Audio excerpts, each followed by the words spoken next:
एक बार आनंद ने भगवान बुद्ध से पूछा, जल, वायु, अग्नि इत्यादि तत्वों में सबसे शक्तिशाली तत्व कौन सा है?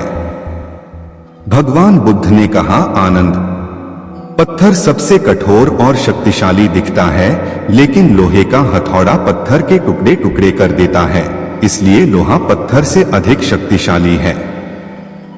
लेकिन लोहार आग की भट्टी में लोहे को गलाकर उसे मनचाही शक्ल में ढाल देता है, इसलिए आग लोहा और पत्थर से अधिक शक्तिशाली है।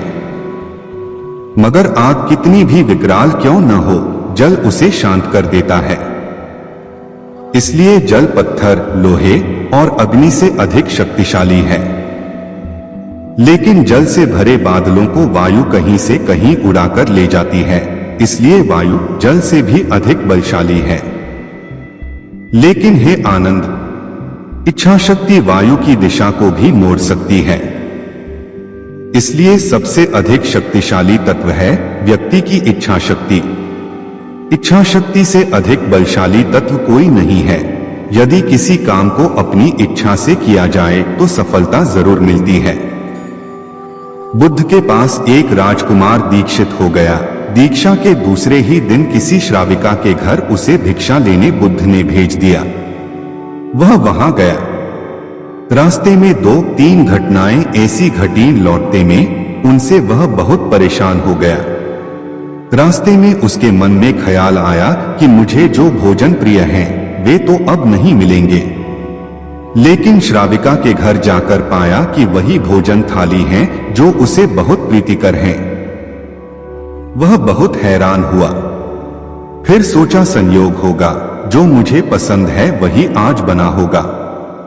वह भोजन करता है, तभी उसे ख्याल आया कि रोज तो भोजन के बाद में विश्राम करता था 2 घड़ी, आज तो फिर धूप में वापस लौटना है। लेकिन तभी उस श्राविका ने कहा कि भिक्षु, बड़ी अनुकंपा होगी अगर भोजन के बाद 2 घड़ी विश्राम करो। बहुत हैरान हुआ। जब वह सोचता था यह, तभी उसने यह कहा था। फिर भी सोचा, संयोग की ही बात होगी कि मेरे मन भी बात आई और उसके मन में भी सहज बात आई कि भोजन के बाद भिक्षु विश्राम कर ले। चटाई बिछा दी गई, वह लेट गया। लेटते ही उसे ख्याल आया कि आज न तो अपना कोई साया है, न कोई छप्पर है अपना, न अपना कोई बिछौना है। अब तो आकाश छप्पर है, जमीन बिछौना है। यह सोचता था, वह श्राविका लौटती थी। उसने पीछे से कहा, भंते, ऐसा क्यों सोचते हैं? न तो किसी की शया है, न किसी का साया है। अब संयोग मानना कठिन था, अब तो बात स्पष्ट थी। वह उठकर बैठ गया और उसने कहा कि मैं बड़ी हैरानी में हूं। क्या मेरे विचार तुम तक पहुंच जाते हैं? क्या मेरा अंतःकरण तुम पढ़ लेती हो? उस श्राविका ने कहा, निश्चित ही।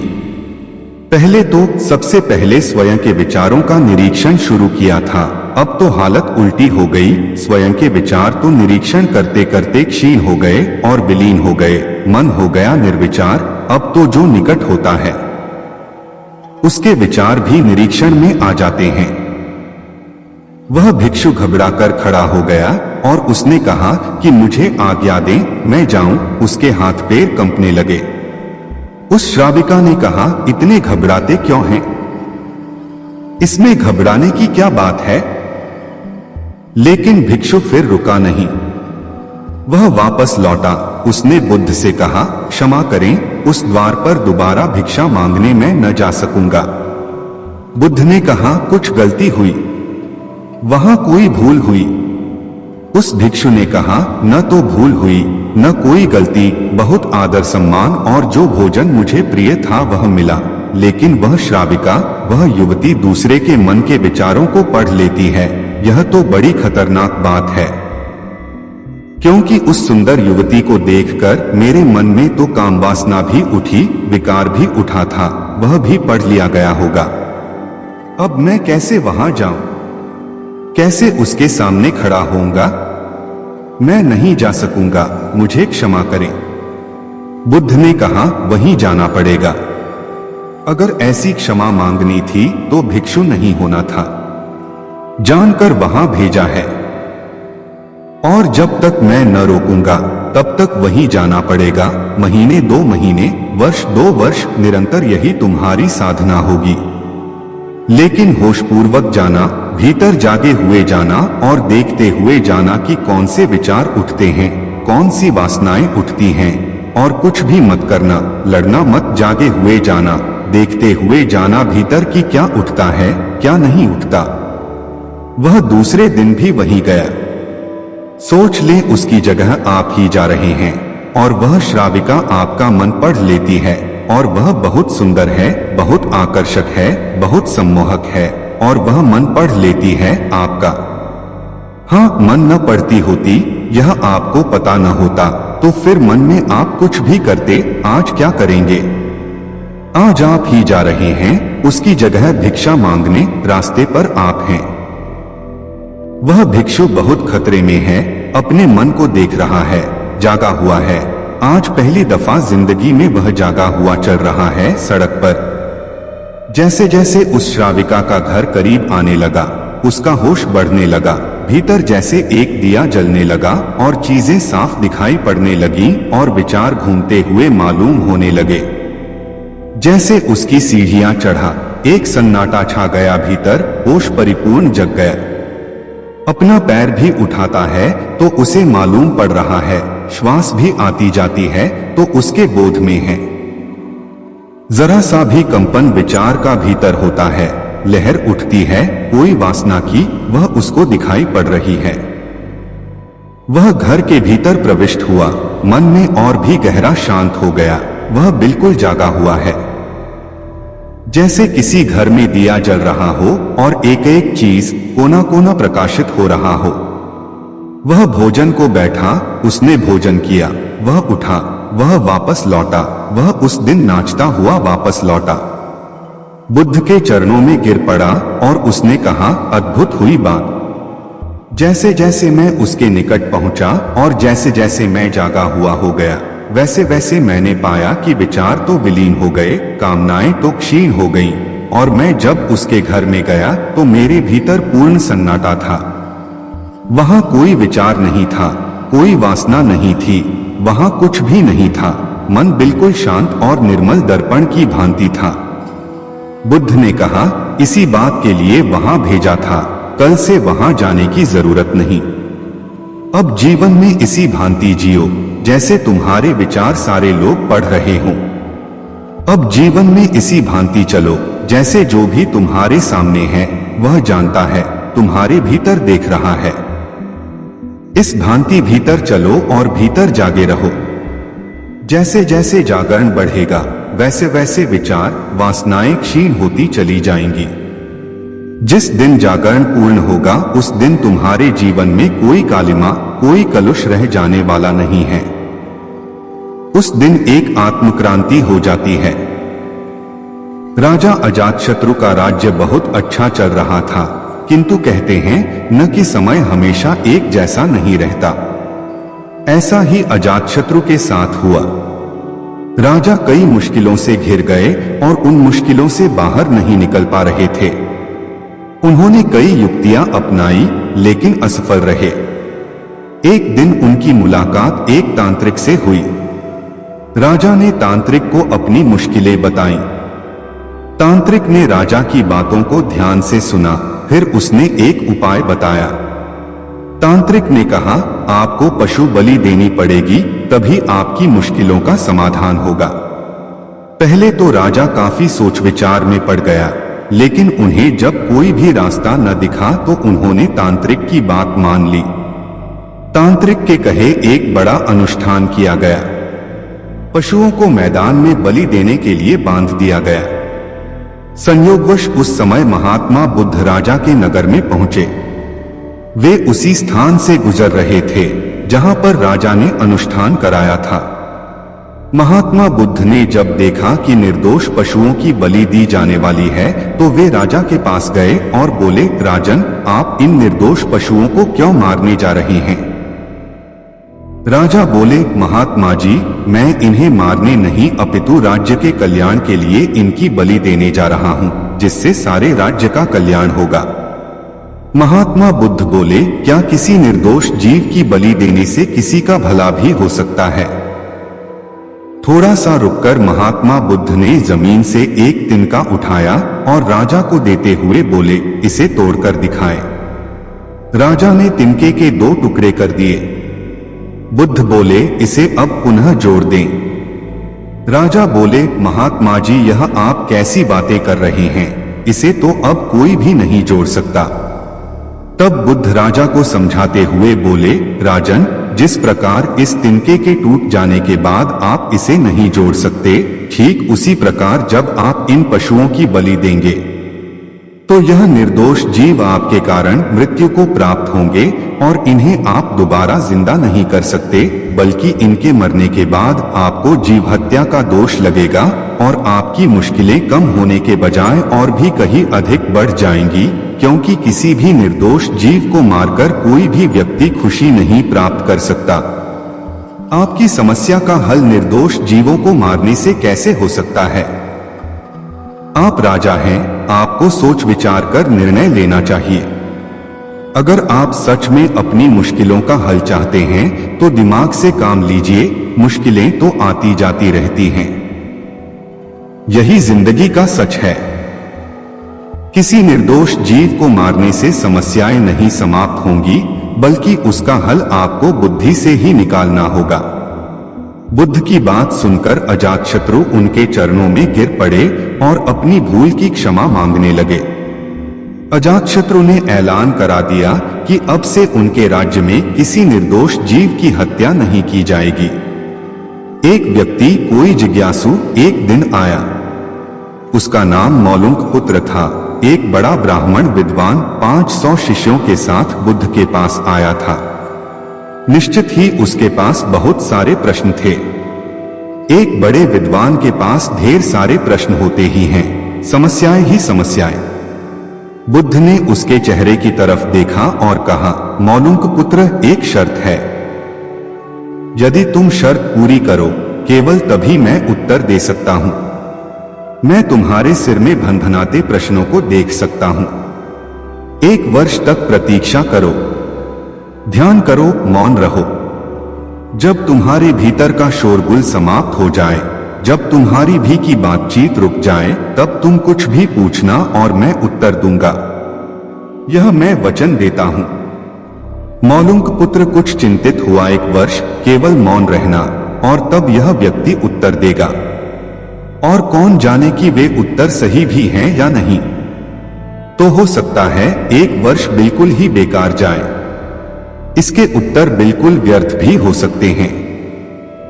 क्या करना चाहिए? वह दुविधा में पड़ गया। वह थोड़ा झिझक भी रहा था। ऐसी शर्त मानने में इसमें खतरा था। और तभी बुद्ध का एक दूसरा शिष्य सारिपुत्र जोर से हंसने लगा। वह वहीं पास में ही बैठा था, एकदम खिलखिलाकर हंसने लगा। मौलुंक पुत्र और भी परेशान हो गया। उसने कहा, बात क्या है? तुम क्यों हंस रहे हो? सारिपुत्र ने कहा, इनकी मत सुनना, ये बहुत धोखेबाज हैं। इन्होंने मुझे भी धोखा दिया। जब मैं आया था, तुम्हारे तो केवल 500 शिष्य हैं, तेरे 5000 थे। मैं बड़ा ब्राह्मण था, देश भी में मेरी ख्याति थी। इन्होंने मुझे फुसला लिया। इन्होंने कहा, साल भर प्रतीक्षा करो, मौन रहो, ध्यान करो और फिर पूछना और मैं उत्तर दूंगा। और साल भर बाद कोई प्रश्न ही नहीं बचा। तो मैंने कभी कुछ पूछा ही नहीं और इन्होंने कोई उत्तर दिया ही नहीं। यदि तुम पूछना चाहते हो तो अभी पूछ लो। मैं इसी चक्कर में पड़ गया। मुझे इसी तरह इन्होंने धोखा दिया। बुद्ध ने कहा, मैं अपने वचन पर पक्का रहूंगा। यदि तुम पूछते हो तो मैं उत्तर दूंगा। यदि तुम पूछो ही नहीं तो मैं क्या कर सकता हूं? 1 वर्ष बीता। मौलुंक पुत्र ध्यान में उतर गया और मौन होता गया। भीतर की बातचीत समाप्त हो गई। भीतर का कोलाहल रुक गया। वह बिल्कुल भूल गया कि कब 1 वर्ष बीत गया। कौन फिक्र करता है? जब प्रश्न ही न रहे तो कौन उत्तरों की फिक्र करता है। एक दिन अचानक बुद्ध ने पूछा, यह वर्ष का अंतिम दिन है। इसी दिन तुम 1 वर्ष पहले यहां आए थे और मैंने तुम्हें वचन दिया था कि 1 वर्ष बाद तुम जो पूछोगे मैं उत्तर दूंगा। मैं उत्तर देने को तैयार हूं। अब तुम प्रश्न पूछो। मौलुंक पुत्र हंसने लगा और उसने कहा, आपने मुझे भी धोखा दिया। वह सारिपुत्र ठीक कहता था। अब कोई प्रश्न ही पूछने के लिए नहीं रहा, तो मैं क्या पूछूं? मेरे पास पूछने के लिए कुछ भी नहीं है। असल में यदि तुम सत्य नहीं हो तो समस्याएं होती हैं और प्रश्न होते हैं। वे तुम्हारे झूठ से पैदा होते हैं, तुम्हारे स्वप्न, तुम्हारी नींद से वे पैदा होते हैं। जब तुम सत्य, प्रामाणिक, मौन, समग्र होता हो वे तिरोहित हो जाते हैं। मेरी समझ ऐसी है कि मन की एक अवस्था है जहां केवल प्रश्न होते हैं और मन की एक अवस्था है जहां केवल उत्तर होते हैं, और वे कभी साथ साथ नहीं होते। यदि तुम अभी भी पूछ रहे हो तो तुम उत्तर नहीं ग्रहण कर सकते। मैं उत्तर दे सकता हूं लेकिन तुम उसे ले नहीं सकते। यदि तुम्हारे भीतर प्रश्न उठने बंद हो गए हैं तो मुझे उत्तर देने की कोई जरूरत नहीं है, तुम्हें उत्तर मिल जाता है। किसी प्रश्न का उत्तर नहीं दिया जा सकता है। मन की एक ऐसी अवस्था उपलब्ध करनी होती है जहां कोई प्रश्न नहीं उठते। मन की प्रश्नरहित अवस्था ही एकमात्र उत्तर है। यही तो ध्यान की पूरी प्रक्रिया है, प्रश्नों को गिरा देना, भीतर चलती बातचीत को गिरा देना। जब भीतर की बातचीत रुक जाती है तो ऐसा असीम मौन छा जाता है। उस मौन में हर चीज का उत्तर मिल जाता है। हर चीज सुलझ जाती है, शाब्दिक रूप से नहीं, अस्तित्वगत रूप में सुलझ जाती है। कहीं कोई समस्या नहीं रह जाती है। एक दिन बहुत से भिक्षु बैठे बात कर रहे थे कि संसार में सबसे बड़ा सुख क्या है। अगर संसार में सुख ही था तो छोड़कर आए क्यों? जब संसार में दुहक ही दुहक रह जाए तभी तो कोई संन्यास्त होता है। जब यह समझ में आ जाए कि यहां कुछ भी नहीं है, खाली पानी के बबूले हैं, आकाश में बने इंद्रधनुष हैं, आकाश कुसुम है, यहां कुछ भी नहीं है, तभी तो कोई सन्यासी होता है। सन्यास का अर्थ ही है संसार व्यर्थ हो गया है जानकर, अनुभव से, अपने ही साक्षात्कार से। ये भिक्षु ऐसे ही भागकर चले आए होंगे। किसी की पत्नी मर गई होगी, सन्यासी हो गया। किसी का दिवाला निकल गया तो सन्यासी हो गया। अब तुम देखना बहुत से लोग सन्यासी होंगे, फिर कुछ और बचता भी नहीं। तब बुद्ध भगवान अचानक आ गए। पीछे खड़े होकर उन्होंने भिक्षुओं की बातें सुनी, चौंके। फिर कहा, भिक्षुओं, भिक्षु होकर भी यह सब तुम क्या कह रहे हो? यह सारा संसार दुहक में है, इसमें तुम बता रहे हो। कोई कह रहा है राज्य सुख, कोई कहता है काम सुख दुख में है, इसमें तुम बता रहे हो। कोई कह रहा भोजन सुख, स्वाद सुख, यह सब तुम जो कह रहे हो क्या कह रहे हो? यह सुनकर मुझे आश्चर्य होता है। अगर इस सब में सुख है तो तुम यहां आ क्यों गए? सुख भी आभास है, बुद्ध ने कहा, दुहक सत्य है और सुख नहीं है ऐसा नहीं, पर संसार में नहीं है। संसार का अर्थ ही है जहां सुख दिखाई पड़ता है और है नहीं, जहां आभास होता है, प्रतीति होती है, इशारे मिलते हैं कि है। लेकिन जैसे जैसे पास जाओ पता चलता है नहीं है। फिर सुख कहाँ है? बुद्ध ने कहा, बुद्धोत्पाद में सुख है। तुम्हारे भीतर बुद्ध का जन्म हो जाए तो सुख है, तुम्हारे भीतर बुद्ध का अवतरण हो जाए तो सुख है। बुद्धोत्पाद यह बड़ा अनूठा शब्द है। तुम्हारे भीतर बुद्ध उत्पन्न हो जाए तो सुख है। तुम जब जाओ तो सुख है, सोने में दुहक है, मूर्छा में दुहक है, जागने में सुख है। धर्म श्रवण सुख है, तो सबसे परम सुख तो है बुद्धोत्पाद, कि तुम्हारे भीतर बुद्धत्व पैदा हो जाए। अगर अभी यह नहीं हुआ तो नंबर 2 का सुख है, जिनका बुद्ध जाग गया उनकी बात सुनने में सुख है। धर्म श्रवण में सुख है, तो सुनो उनकी जो जाग गए हैं, जिन्हें कुछ दिखाई पड़ा है। गुणों उनकी, लेकिन उसी सुख पर रुक मत जाना। सुन सुनकर अगर रुक गए तो एक तरह का सुख तो मिलेगा, लेकिन यह भी बहुत दूर जाने वाला नहीं है। इसलिए बुद्ध ने कहा समाधि में सुख है, बुद्धोत्पाद में सुख है। यह तो परम व्याख्या हुई सुख की। फिर यह भी तो हुआ नहीं है। तो उनके वचन सुनो, उनके पास उठो बैठो, जिनके भीतर यह क्रांति घटी है, जिनके भीतर यह सूरज निकला है, जिनका प्रभात हो गया है, जहां सूर्योदय हुआ है, उनके पास रमो, इसमें सुख है। मगर इसमें ही रुक मत जाना। ध्यान रखना कि जो उनको हुआ है वह तुम्हें भी करना है। उस करने के उपाय का नाम समाधि है। सुनो बुद्धों को और चेष्टा करो बुद्धों जैसे बनने की। उस चेष्टा का नाम समाधि है। उस चेष्टा का फल है बुद्धोत्पोद। सुनो बुद्धों के वचन, फिर बुद्धों जैसे बनने की चेष्टा में लगना, ध्यान, समाधि, योग। और जिस दिन बन जाओ उस दिन परम सुख, प्रेम और रोटी। असिस्टेंट काउंसिलर गस्टाफो फाक ने लुई के पिता के सम्मुख जब लुई से अपनी शादी का शुभ प्रस्ताव रखा, तब वृद्ध पिता का पहला सवाल था, तुम कितना पैदा कर लेते हो? 100 क्रोनर से ज्यादा तो नहीं कर पाता, लेकिन लेकिन कुछ नहीं। लुई के पिता ने बीच में टोक कर कहा, तुम्हारी आमदनी काफी नहीं है। आह, लेकिन वह मुझे कितना प्यार करती है। मैं भी तो उसे प्राणों से ज्यादा चाहता हूं। हम दोनों एक दूसरे पर कितना विश्वास करते हैं। हो सकता है कुछ भी हो, लेकिन क्या 200 क्रोनर ही तुम्हारी सारी सालाना आमदनी है? हमारी जान पहचान पहले पहल लिडिंगो में हुई थी।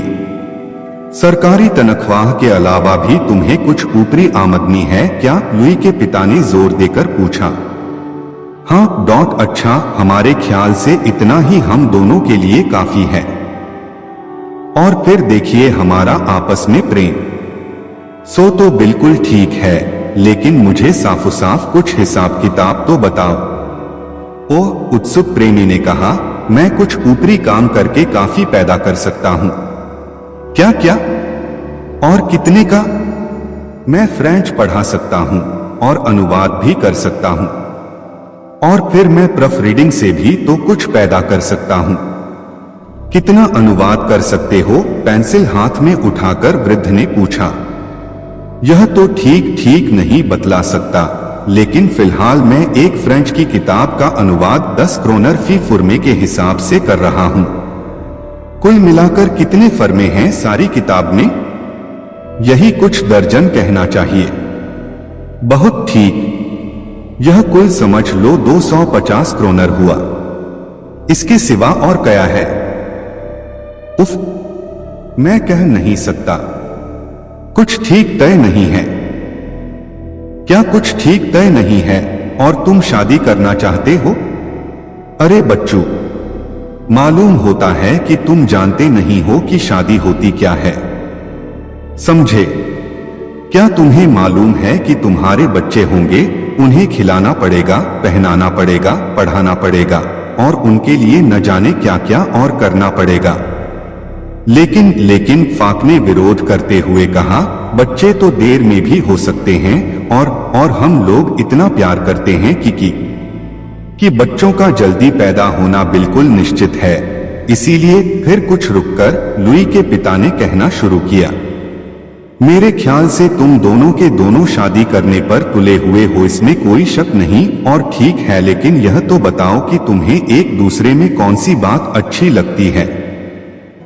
क्योंकि मुझे लग रहा है कि मुझे तुम्हारे विवाह के लिए अब अनुमति देनी ही पड़ेगी, इसलिए अच्छा है कि जो समय तुम लुई के पास बैठकर बर्बाद करते हो उसमें काम करके कुछ पैदा ही करो। वृद्ध की इस स्वीकृति से युवक फाक एकदम खिल उठा और उसने बड़े सम्मान और आदर के साथ उनके हाथ चूम लिए।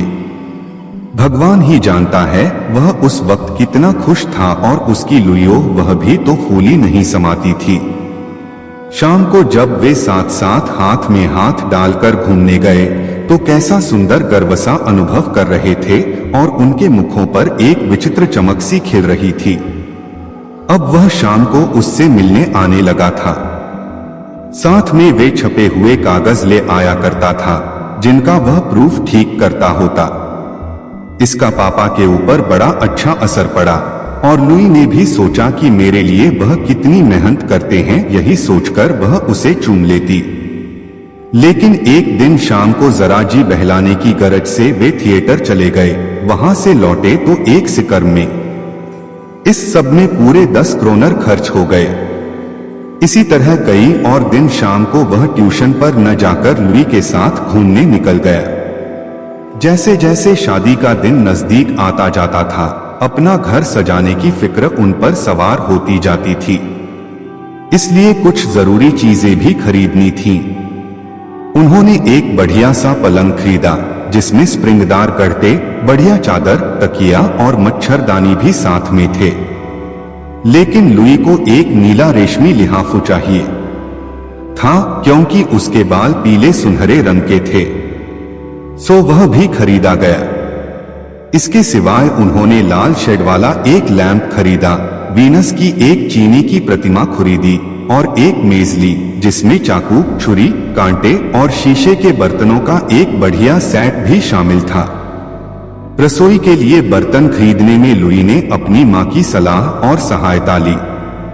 तो इस तरह बेचारे असिस्टेंट काउंसिलर की नाक में दम था। इधर से उधर मकान ढूंढने के लिए दौड़े दौड़े फिरता, कारीगरों के काम की देखभाल करता, सब फर्नीचर आ गया या नहीं यह खबर रखता, चेक लिखता, क्या क्या नहीं करना पड़ रहा था बेचारे को। और इस बीच में स्वाभाविक ही है कि गस्टाफो कुछ पैदा नहीं कर सकता था। उसने सोचा शादी हो जाने पर फिर सब ठीक हो जाएगा, खूब किफायतशारी करेंगे। सबसे पहले तो एक छोटा सा ही मकान लेकर रहेंगे। और फिर सच बात तो यह है कि बड़े मकान के मुकाबले में छोटे मकान की सजावट अच्छी और आसानी से हो जाती है, तो इसलिए उन्होंने पहली मंजिल पर 600 क्रोनर पर एक मकान किराए पर लिया जिसमें 2 कमरे, एक रसोई और जिन्स के लिए एक कोठरी थी। पहले लुई का ख्याल था कि खुली छत वाले 3 कमरे ठीक रहेंगे। फिर उसने सोचा, जब हम एक दूसरे से इतना प्यार करते हैं तब इन सब बातों से क्या होता है। आखिर कमरे सजस जाकर ठीक हो ही गए। सोने के कमरे में 2 पलंग इस तरह खड़े थे माना किसी रथ के पहिए हों और वह रथ जीवन यात्रा पर चल दिया हो। नीले नीले लिहाफू, दूध सी सफेद पलंग की चादरें, बेलबूटों से कढ़े हुए तकिए के गिलाफू सब तितर बितर पड़े हुए बड़े खुशनुमा लग रहे थे। 200 क्रोनर का लुई का पियानो था जो दूसरे कमरे में रखा था। दूसरा कमरा बैठने, खाने और पढ़ने लिखने के लिए भी था।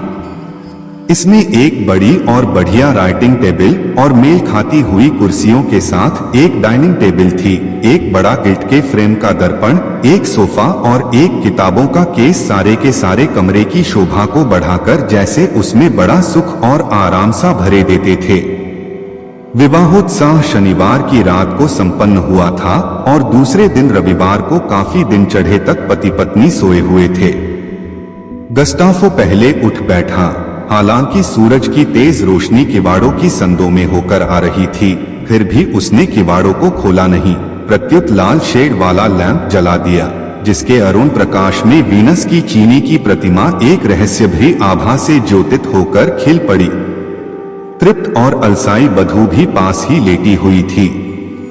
वह खूब मीठी नींद सोई थी और क्योंकि इतवार का दिन था इसलिए सड़क पर मालस बाप के ठेले और खचड़ों का वह कोलाहल नहीं था जो उसे रोज जगा देता था।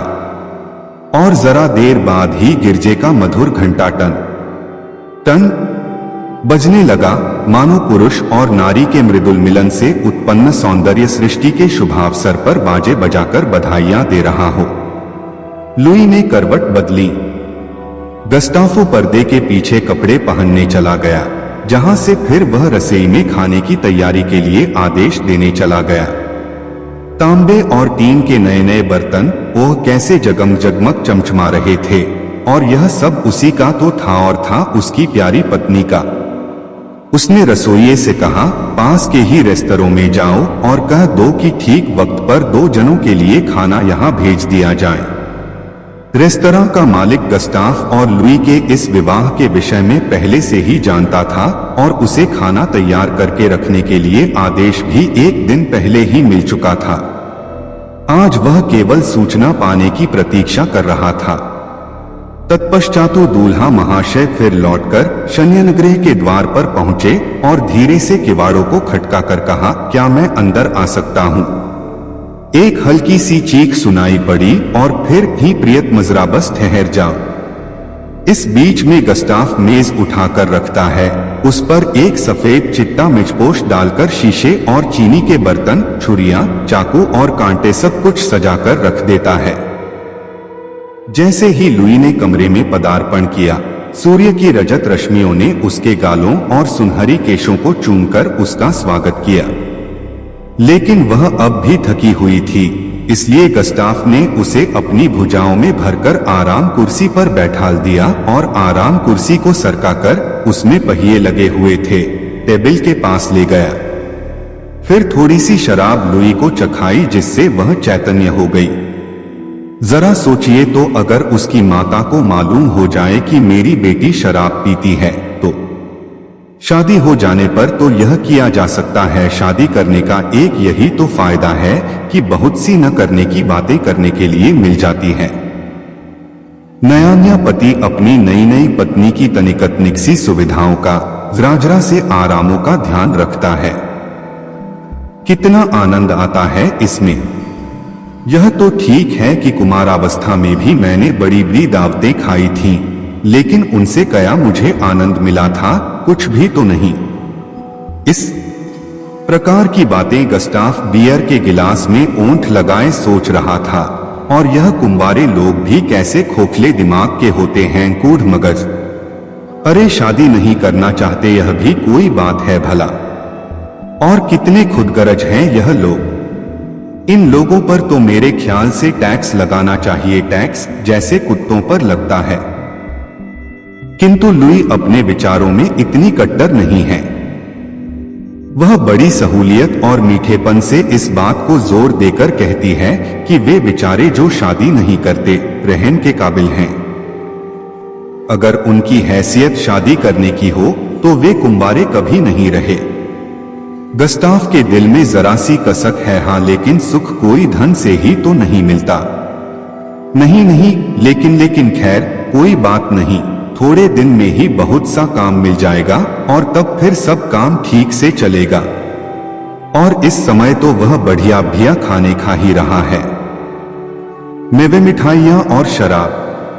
लुई सशंकित हो उठती है और संकोच से पूछ बैठती है, क्या हम हमेशा ही इस ढंग से रह सकेंगे? और उत्तर में गस्टाफ उसके गिलास में थोड़ी सी शराब और उड़ेल देता, ओह तुम बड़ी पगली हो लुई, बेकार डरती हो। ऐसा दिन रोज रोज नहीं आता मेरी लुई। जीवन बहुत सुंदर है और यदि उसकी इस सुंदरता का उपभोग करने का अवसर मिले तो उसे छोड़ना नहीं चाहिए। शाम को 6 बजते हैं और 2 घोड़ों वाली एक शानदार फिटन उनके दरवाजे पर आकर खड़ी होती है। बात की बात में वे उस पर हवा खाते होते हैं। लुई और गस्टाफ बड़े आराम से सीट का सहारा लेकर बैठते हैं। जब उनके जान पहचान वाले और मित्र उन्हें राह चलते मिल जाते हैं और बड़े ताज्जुब और ईर्ष्या से उनका अभिवादन करते हैं, तब वे बड़ा सुख अनुभव करते हैं। इस असिस्टेंट काउंसिलर के हाथ अच्छा माल लगा है। एक तो बीबी मिली और ऊपर से रुपए वाली, साथ ही वे यह जरूर सोचते होंगे, और हम गरीब लोगों को पैदल धूल फांकते चलना पड़ता है। घोड़ा गाड़ी पर चढ़कर चलने में कितना मजा आता होगा। मखमली गद्दोंदार सीटों पर बैठे बैठे चले जाइए, बिना किसी जरा सी भी तकलीफ के, बिना कोई मेहनत किए हुए। सुखी विवाहित जीवन की प्रतीक है यह घोड़ा गाड़ी। तो इस तरह उनका पहला महीना रास रंग, नाचत माशो और दावतों में ही बीता। फिर भी जो समय वे घर पर व्यतीत करते थे वह सबसे अधिक आनंदप्रद होता। रात में लुई को अपने ससुर के घर से लाने में एक अजब तरह का आनंद गस्टा को आता। घर लौटकर वे जो चाहे सो करते, थोड़ा सा कुछ खाना तैयार करते, फिर खा पी कर काफी रात गए तक ग्रिपशप लड़ाते। गस्टाफ हमेशा कम खर्च करने के पक्ष में रहता, कम से कम उसका ऐसा ख्याल जरूर था। हालांकि व्यवहार में इस पक्ष के विरुद्ध कार्य करने में उसे कृतई कोई मुसीबत नहीं मालूम पड़ती थी। एक दिन नई दुल्हन और रसोइये ने मिलकर भुनी मछली में उबले हुए आलू मिलाकर तरकारी बनाई, लेकिन वह गस्टाफ को पसंद नहीं आई। जब एक दिन फिर लुई ने वही तरकारी तैयार की, तब उसने बाजार जाकर 1.5 क्रोनर की कुछ बड़ेरे खरीद ली और सोचा कि मैंने बहुत सस्ता सौदा पटा लिया। लेकिन घर पहुंचा तो लुई ने उल्टी ही बात कही। उसने कहा, तुम ठग आए और फिर शिकार खाना फिजूल खर्ची करना है। फिर लुई ने सोचा कि इतनी छोटी छोटी सी बात के लिए पति से विरोध करने से काम कैसे चल सकता है। कुछ महीनों बाद लुई फाक की तबीयत खराब हो गई, लेकिन बात क्या थी यह किसी की समझ में नहीं आता था। क्या सर्दी लग गई? क्या पीतल या तांबे के बर्तनों में खटाई की कोई चीज भूल से रखने की वजह से जहरीली हो गई होगी और उसे लुई शायद खा गई हो। डॉक्टर को लुई को देखने के लिए बुलाया गया। उसने खूब अच्छी तरह परीक्षा करने के बाद कहा, कुछ भी तो बीमारी नहीं है, और ठट्टा मारकर हंस पड़ा। लेकिन लुई तो बहुत बीमार थी। शायद दीवार के कागज में संखी आ रही हो और वह हवा में उड़कर उसकी सांसों द्वारा अंदर पेट में पहुंच गई हो। इसलिए गस्टाफो दीवार का कुछ कागज छुड़ाकर एक केमिस्ट के यहाँ ले गया और उसने कहा कि इसका ठीक से बारीक विश्लेषण करो। और केमिस्ट के वैज्ञानिक विश्लेषक ने घोषणा की कि इस कागज में किसी तरह की कोई भी जहरीली चीज नहीं है। लुई की बीमारी कम नहीं हो रही थी। किताबें पढ़ना शुरू की और उसे लुई की बीमारी बुकदंद डॉक्टर लगी। बस उसने अपना इलाज करना शुरू कर दिया। उसके कमरसी धोए जाते थे और 1 महीने के अंदर अंदर उसकी दशा सुधरती ही हुई हो। यह सब कुछ तो अकस्मात ही हो न गया। इतनी जल्दी यह कुछ हो जाएगा यह तो पापा और मामा ने भी नहीं सोचा होगा। लोग उन्हें क्या खुशी न होगी। और जो बच्चा होगा वह लड़का तो जरूर ही होगा, इसमें भी भला कोई शक हो सकता है। तो फिर उसका अभी से नाम भी सोच लेनी जरूरी है। यह सब तो लुई ने सोचा और खुशी से फूल गई। लेकिन उसने यह भी सोचा कि खर्च का क्या प्रबंध होगा। और पति से बोली, देखो जी, तुमने अभी तक अपनी आमदनी बढ़ाने के लिए कोई भी प्रयत्न नहीं किया है और जो कुछ फिलहाल कमा रहे हो उससे तो कृतई अभी भी पूरा नहीं पड़ता। यह ठीक है कि अब तक हम लोग जुरा ठाट बाट से रहते रहे हैं, लेकिन मैं सोचती हूँ कि अब जरा खर्च कम करना होगा और तभी काम ठीक से चल सकता है। दूसरे ही दिन असिस्टेंट काउंसिलर साहब अपने एक बैरिस्टर दोस्त के पास प्रॉमिसरी नोट पर रुपया उधार लेने पहुंचा। गस्टाफो ने अपने दोस्त को समझाया कि कितने जरूरी खर्चे उसके सिर पर आ पड़े हैं। हाँ, बैरिस्टर ने मानते हुए कहा, यह तो ठीक है ही। शादी करना और कुटुंब बढ़ाना बड़ा महंगा व्यापार है। मैं तो कभी इस व्यापार में हाथ नहीं डाल सकाए। यह सुनकर आगे और खुशामद करना गस्टाफ की हया ने पसंद नहीं किया। खाली हाथ जब वह घर लौटकर पहुंचा तो खबर मिली, कोई 2 अनजान आदमी तुम्हें पूछते थे। नहीं नहीं, वे सैनिकों की तरह हट्टे कट्टे जवान थोड़े ही थे, वे काफी प्रौढ़ व्यक्ति थे। अरे तब मेरे उपसला के मिलने वाले होंगे, मेरी शादी के बारे में सुनकर आए होंगे। जही नहीं नौकर बीच में टोककर बोला, वे उपसला वाले नहीं थे, वे यहीं के स्टाखामी थे और लाठियां लिए हुए थे। हमारी समझ में तो कुछ आया नहीं, लेकिन वे कह गए हैं कि हम अभी लौटकर आते हैं। गस्टाफ फिर बाजार चला गया और इस बार रसभरी खरीद लाया। घर आकर उछलते हुए बोला, जरा सोचो तो सही लुई, सिर्फ 1.5 क्रोनर में इतनी सारी रसभरी, और तब जब मौसम नहीं है इनका। कैसा बढ़िया सौदा रहा है न? सो तो ठीक है, टके सेर ऊंट बिकता है तो भी महंगा होता है। जब पैसा नहीं होता पास में, बतलाओ न हम क्या इन फिजूल खर्चियों को बर्दाश्त कर सकते हैं? प्रिय, कोई परवाह नहीं है, मैंने कुछ और काम ढूंढ लिया है। लेकिन हमारे ऊपर जो कर्जा है सो कर्जा तो क्या हुआ? मैं और कुछ रुपया लेकर उसे चुकाने का प्रबंध कर रहा हूं। हाँ, लुई ने करुणा प्रदर्शित करते हुए कहा, तो क्या वह एक और नया कर्जा हमारे सर पर नहीं होगा? अगर होता भी है तो क्या हुआ, एक जगह से तो छुटकारा होगा। लेकिन तुम खामखा यह परेशान करने वाली बातें क्यों छेड़ बैठती हो? कैसी बढ़िया रस भरी हैं, और इनके ऊपर शैरी का एक गिलास कितना मजा देगा जानती हो? और इतना कहते ही गस्टाफ ने नौकर को हुक्म दिया, जाकर फौरन शैरी की एक बोतल ले आओ, सबसे अच्छी वाली। उस दिन तीसरे पहर को जब लुई सोकर उठी तो उसने फिर कर्ज का सवाल उठाया। उसका ख्याल था कि वह जो कुछ कहने जा रही हैं उससे गस्टाफो नाराज नहीं होगा। नाराज तो वह हो ही नहीं सकता। तब क्या वह घर के लिए कुछ रुपया चाहती थी? लुई ने समझा, पंसारी का रुपया नहीं दिया गया है, गोश्त वाला धमकी देता था, और वह फिटन वाला सईस भी कहता है कि हिसाब तय कर लो। बस असिस्टेंट काउंसिलर साहब ने फरमाया, सिर्फ इतना ही। अरे तो इनका तो कल ही पाई पाई चुकता कर दूंगा। लेकिन हमें और बात भी तो सोचनी चाहिए। आज शाम को पार्क में घूमने चलोगी ना? लेकिन फिटन पर नहीं चलेंगे, प्राण से ही काम चल सकता है। और शाम आई, वे पार्क गए और एल्हेम्ब्रा रेस्तरां में खाना खाया। वहां मजा तो बहुत आया गस्टाफ को, क्योंकि आसपास बैठे हुए अन्य लोग उन लोगों को नए अल्हड़ प्रेमी प्रेमिका समझ रहे थे। लेकिन यह विचार लुई को अच्छा नहीं लगा, और खास तौर से तब जब उसने बिल देखा। बाप रे, इतने में तो हम घर पर बढ़िया खाना खा सकते थे। वह धीरे से चिल्ला भी पड़ी। तो एक के बाद एक करके 8 महीने समाप्त हो गए। 9वां महीना आया, बच्चे के लिए कपड़े चाहिए थे, झूला चाहिए था, और भी न जाने कितनी चीजें चाहिए थीं।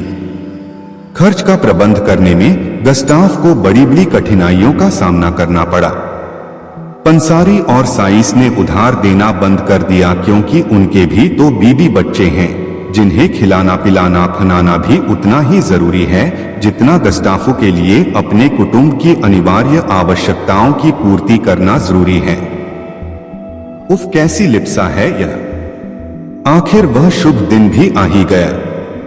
पैदा हुई लड़की, उसे पालने के लिए एक नर्स भी रखनी जरूरी थी, और जब वह अपनी उस नवजात पुत्री को गोद में खिलाता होता तो वैसे ही दौड़ दौड़ कर किसी लेनदार की आवाजों और चिल्लाहट को खुशामद से गिड़गिड़ाकर शांत करने लग जाता।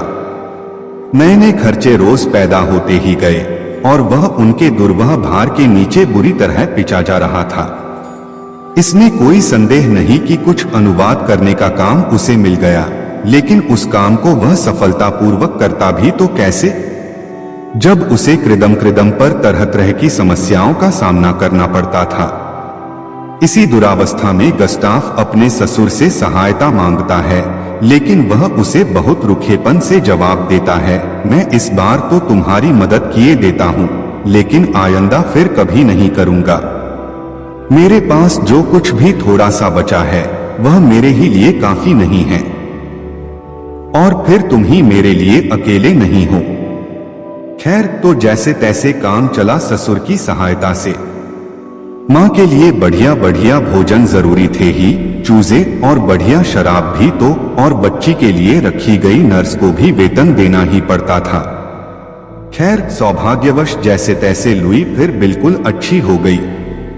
उसका पहला सौंदर्य और आकार लौट आए। तब एक दिन ससुर ने फिर दामाद से कहा, अगर बर्बाद नहीं होना चाहते तो अब आइंदा और बच्चों के लिए कोशिश मत करना। फिर भी कुछ दिनों तक गस्टाफो फाक का छोटा सा कार्टून प्रेम और ऋण पर पलता रहा, लेकिन और कब तक पलता रहता। एक दिन दिवालियेपन ने आकर गला दबोच ही तो लिया। घर के मालस बाप की कुर्की पर चढ़ने की नौबत आ गई। तब एक दिन लुई के पिता आकर मां बेटी दोनों को लेकर चलते बने।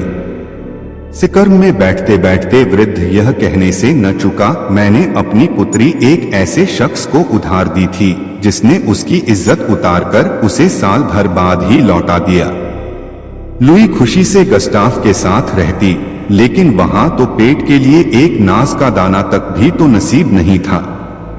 वह अकेला रह गया।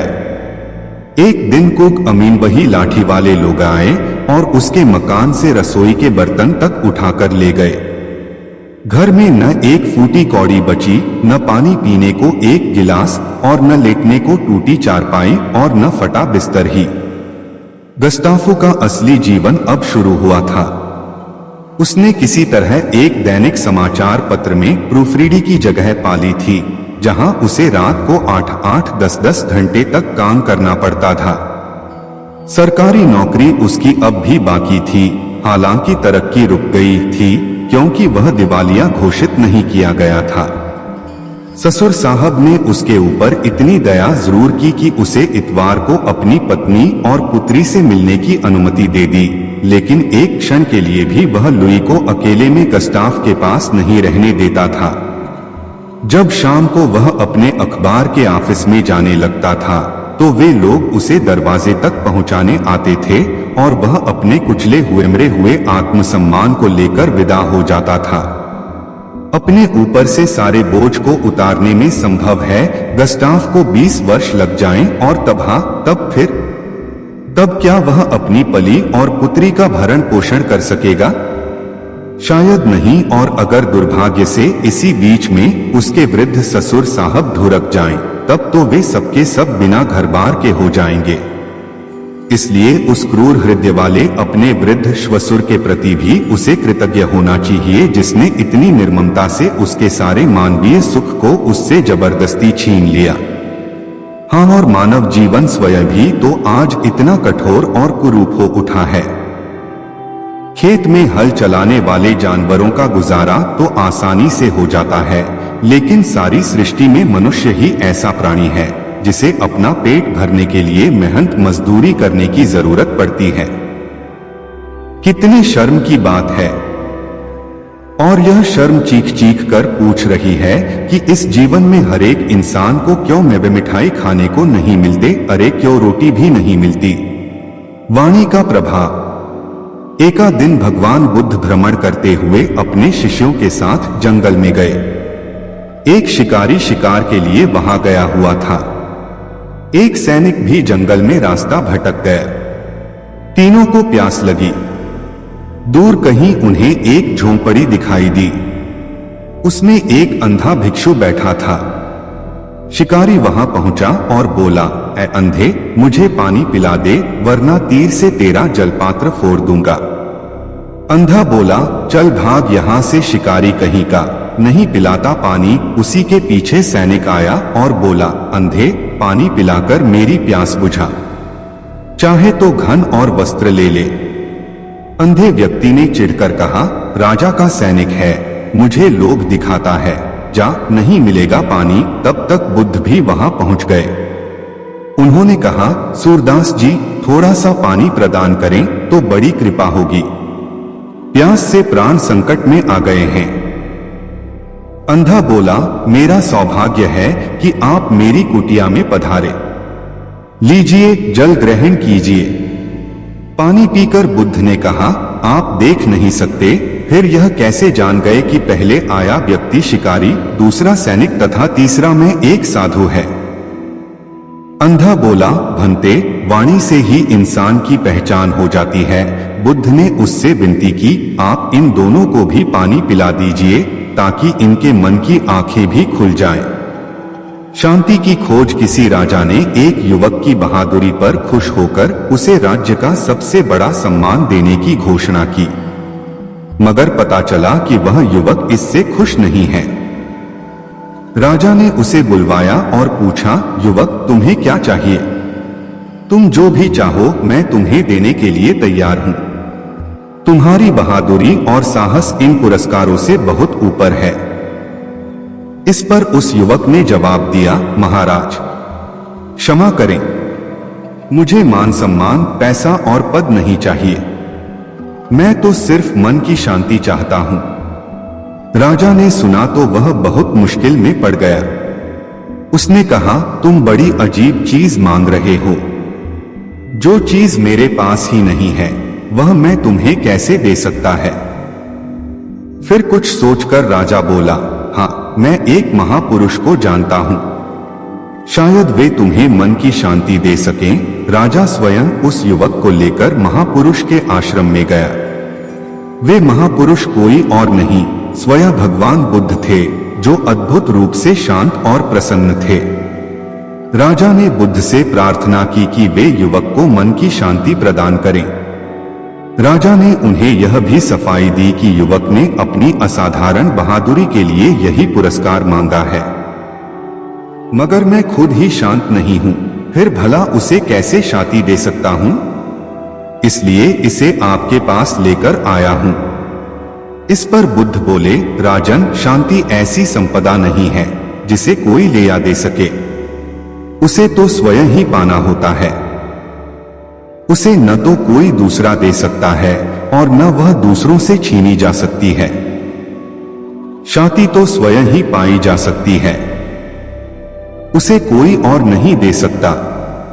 सत्य से दूर बार महात्मा बुद्ध ने अपने एक शिष्य पर प्रसन्न होकर उसे पारसमणि देने का वचन दिया। नियत स्थान पर बुलाकर बुद्ध ने शिष्य को उस स्थान पर खुदाई करने को कहा। खोदने पर वहां एक लोहे की डिब्बी मिली। बुद्ध ने शिष्य को बताया कि इसी में वह पारसमणि है जो किसी भी धातु से छूने पर उसे सोने में बदल देगी। शिष्य ने काफी अध्ययन किया था। उसने सोचा कि यदि डिब्बी में पारस पत्थर होता तो कम से कम यह लोहे की डिब्बी तो सोने की बन ही गई होती। इसलिए बुद्ध के विदा होते ही उसने वह डिब्बी बेकार जानकर फेंक दी। जमीन पर गिरने से डिब्बी खुल गई और उसमें रखा हुआ पत्थर छिटककर कहीं खो गया। लेकिन छिटकते समय उसका स्पर्श डिब्बी की बाहरी सतह से हो गया, सो डिब्बी सोने की हो गई। आश्चर्य से जब शिष्य ने निकट जाकर देखा तो उसे मालूम हुआ कि डिब्बी के अंदर पारसमणि को रखने के लिए कपड़े का अस्तर लगाया गया था, इसलिए उसका सीधा स्पर्श डिब्बी से नहीं हो पाया था और वह सोने की नहीं बन पाई थी। शिष्य को बहुत पछतावा हुआ। हम सब ज्ञान को, सत्य को पाने का साधन समझते हैं, लेकिन कई बार अपने तर्क ज्ञान के कारण ही हम सत्य से दूर हो जाते हैं।